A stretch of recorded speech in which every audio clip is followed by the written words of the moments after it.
नमस्ते दोस्तों, मैं हूं आरपी राजपूत। स्वागत है आपका इंडिया स्पेशल में। दोस्तों, बॉलीवुड कलाकार आतंकवाद या फिर पाकिस्तान का खुलकर विरोध कभी नहीं करते। ये आतंक पर भी कभी भी खुलकर नहीं बोलते। आपने किसी कलाकार को पाकिस्तान मुर्दाबाद कहते हुए नहीं सुना होगा, ना ही उनको ट्विटर पर लिखते देखा होगा, क्योंकि ये लोग नहीं बोल सकते। अब कबीर खान इन दिनों सुर्खियों में है, क्योंकि कबीर खान ने पाकिस्तान और आतंकवाद पर बड़ी बात कह दी है। सैलीन चोपड़ा ने कबीर खान पर निशाना साधा। एक्ट्रेस सैलीन चोपड़ा ने अपने ट्विटर हैंडल पर एक वीडियो रीट्वीट करते हुए शेयर किया है। वीडियो में आप देख सकते हैं कि कबीर खान पाकिस्तान और आतंकवाद पर बात करते नजर आ रहे हैं। बॉलीवुड कलाकार आतंकवाद या फिर पाकिस्तान पर खुलकर बात नहीं करते। ये कभी कह ही नहीं सकते कि पाकिस्तान आतंकवादी मुल्क है, जबकि है, सच्चाई है और आम लोग भी बोलते हैं। लेकिन इनको देश से क्या फर्क पड़ता है? देश के लोग कुछ भी बोले, लेकिन ये अपना ही एक एजेंडा चलाते हैं।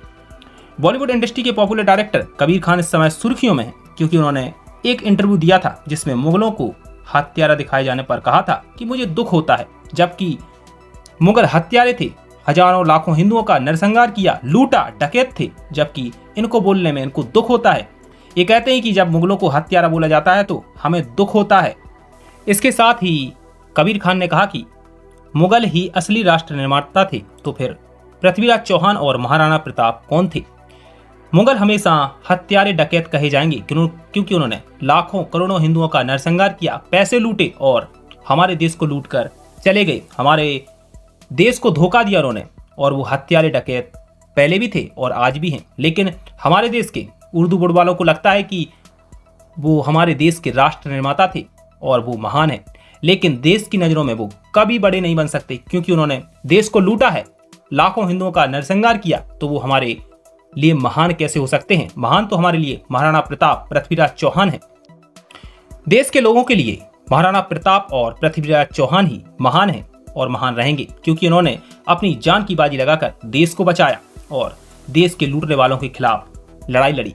लेकिन कुछ लोगों को लगता है, उर्दू बोर्ड वालों को लगता है कि हम फिल्में बनाएंगे और लोग देखेंगे, हम इनसे पैसे कमाएंगे और इनके जो महान हैं उनकी ही बुराई करेंगे, जो महान योद्धा थे उनकी बुराई करेंगे और मुगलों को महान बताएंगे। लेकिन अब इस देश में नहीं चलने वाला है।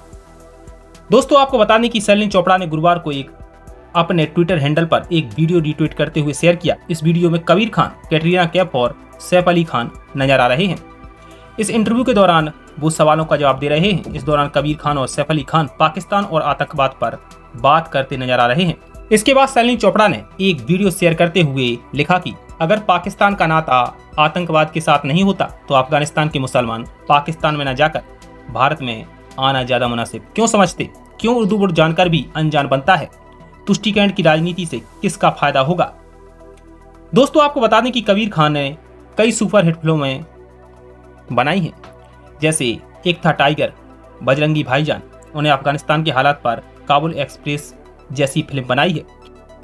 कबीर खान की फिल्में तो पता नहीं कैसी होती हैं, मैंने तो एक भी फिल्म नहीं देखी। लेकिन कबीर खान जिस तरह से बोल रहे हैं, ऐसे लगता है कि वो मुगलों से उनको ज़्यादा ही प्यार है और मुगलों की तभी तो तारीफ कर रहे हैं। लेकिन अगर देश के लोगों से पूछा जाए तो पृथ्वीराज चौहान और महाराणा प्रताप ही हमारे देश के लिए महान हैं और महान रहेंगे, क्योंकि इन्होंने जान की बाजी लगाकर देश को बचाया।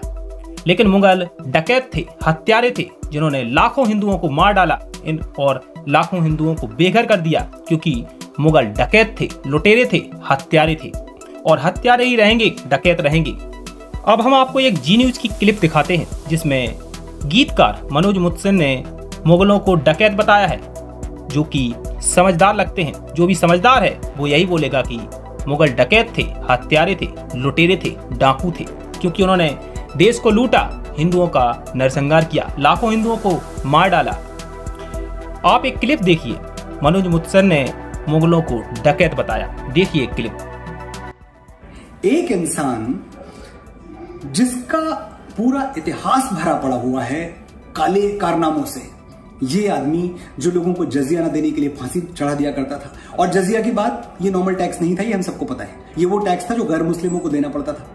तो एक ऐसे देश में जहां जात और पात का बंटवारा इस हद तक पहले से रहा हो, वहां अगर मैं आपसे कह रहा हूं कि बंटवारा खत्म करते हैं, आइए आप और मैं दोनों मिलकर चुनते हैं हमारा हीरो कौन है। राणा प्रताप हमारा हीरो है, हमारे हीरो पृथ्वीराज हैं, हमारे हीरो हमारे अब्दुल कलाम जी हैं, ये सब हमारे हीरो हैं, ये सही हीरोज हैं, इनके बारे में बात करते हैं। मत उलझिए, बहुत छोटी सी जिंदगी है, खत्म हो जाएगी और हम इस बात पे लकीर पीटते रह जाएंगे कि हमने अकबर को बचा लिया। अकबर को और आप बचा भी नहीं सकते हैं, मैं आपको बता दूं ये बात, क्योंकि अब लोग जागे हुए हैं। अब लोगों को सही जो हिस्ट्री है, जो मैनिपुलेटेड हिस्ट्री नहीं है, जो एजेंडा वाली हिस्ट्री नहीं है, जिसको के कहीं से प्रायोजित नहीं किया गया, वैसी हिस्ट्री सामने है लोगों के। अब वो मूर्ख नहीं बनेंगे, अब वो बेवकूफ नहीं बनेंगे। अब हम पढ़ चुके हैं कि अकबर का कैरेक्टर क्या था। आप हमारे लिए 100 फिल्में बना लें, आप हमें मुगले आजम दिखा लें, आप हमें जोधा अकबर की प्रेम कहानी दिखा लें, हम जानते हैं कि जोधा अकबर की प्रेम कहानी या वो रिश्ता कितनी बड़ी मजबूरी का था। हम जानते हैं कि आमिर के राजा ने, भरमल ने अपनी बेटी क्यों दी थी अकबर को, ये सब हमको पता है। ये मजबूरी अब हम जान चुके हैं। और मुझे तो हंसी आती है जब आप इसको प्रेम कहानी कहते हैं, और जब प्रेम के ऊंचे आदर्श आपके सामने आते हैं तो आप राधा कृष्ण, श्री राम और सीता के साथ साथ आप लाके जोधा और अकबर को खड़ा कर देते हैं। तो मुझे उस पर एतराज है, मुझे शर्मिंदगी इस बात पे है कि एक इंसान, जोधा उनकी तीसरी पत्नी थी और तीसरी पे वो रुके नहीं है। मुझे लगता है अगर आप विकिपीडिया चेक कर ले तो उस पर 12 दिखती है, 3 के बाद 9 और जो सच है कि अब मैं परी खाने की बात नहीं कर रहा हूं कि परी खाने में कितने लोग थे, कितनी महिलाएं थी, इसकी बात नहीं कर रहा हूं मैं, लेकिन जो कि उनकी शादियां हुई थी वो दर्जनों में थी। जोधा के बाद 9-10 शादियां की। कौन सी मोहब्बत है भाई, ये कौन सा प्यार है? और इस प्यार की तुलना आप मेरे हीरो से ना करें, इस प्यार की तुलना उन सच्चे नायकों से ना करें जिनको भारत की इस धरती में आपने भी एक तुलना कर दी ना डकैतों से। आपने कर दिया कि ये जितने हैं ये ग्लोरीफाइड डकैत हैं, सब पीछे पड़ गए आपके, खासकर ट्विटर सोशल मीडिया पर।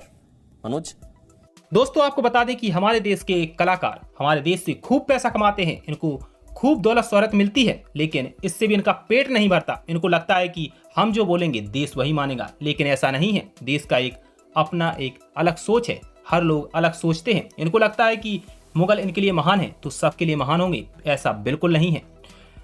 देश के ज्यादातर लोग मानते हैं कि मुगल डाकू थे, हत्यारे थे, लुटेरे थे, जो देश का पैसा लूट ले गए और हिंदुओं का नरसंहार किया। दोस्तों अभी के लिए इतना ही। देश दुनिया की तमाम खबरों के लिए बने रहिए इंडिया स्पेशल के साथ, और अगर चैनल को सब्सक्राइब नहीं किया है तो प्लीज चैनल को सब्सक्राइब करना ना भूलें।